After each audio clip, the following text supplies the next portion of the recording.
Euh, Bonjour mesdames et messieurs, tout d'abord je tenais à m'excuser. En fait je rentre de l'île de la Réunion et je suis encore en plein jet lag. Et on vient de me dire qu'il fallait que je présente mon post-doctorat en 180 secondes, enfin en moins de 200 secondes. Et du coup je me suis dit que j'allais vous raconter une petite histoire électrique. Pourquoi ça? Parce que mon sujet c'est les arcs électriques. Est-ce que tout le monde sait ce que c'est un arc électrique?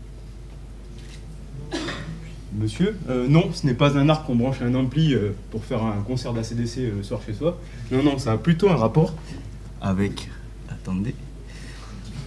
Bref, je suis à l'arrache, c'est normal. Avec l'objet suivant. Alors, tout le monde connaît la petite histoire entre Benjamin Franklin, le cerf-volant et la foudre. Eh ben oui, la foudre, c'est un arc électrique.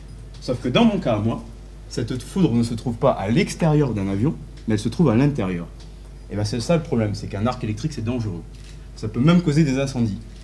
Et mon travail à moi, il intervient ici. Parce que tout le monde le sait, Liberté et Saint-Exupéry forment les super-héros de demain. Et c'est là que moi j'interviens. Mon objectif dans mon projet, c'est de trouver les super-héros capables de combattre l'arc électrique.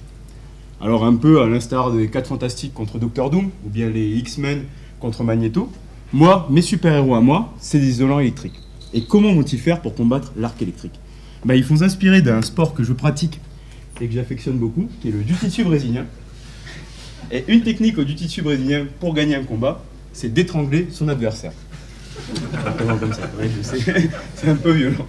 Bon, mes isolants ne vont pas étrangler l'arc électrique, ils vont venir l'étouffer. Et comment cela va se passer?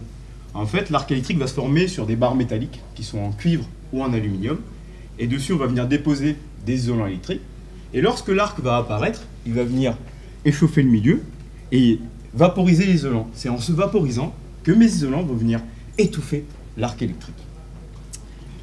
Et comme à la Liberté Saint-Exupéry, on n'aime que les meilleurs, on va garder le meilleur isolant pour le proposer demain pour combattre l'arc électrique dans les avions de demain.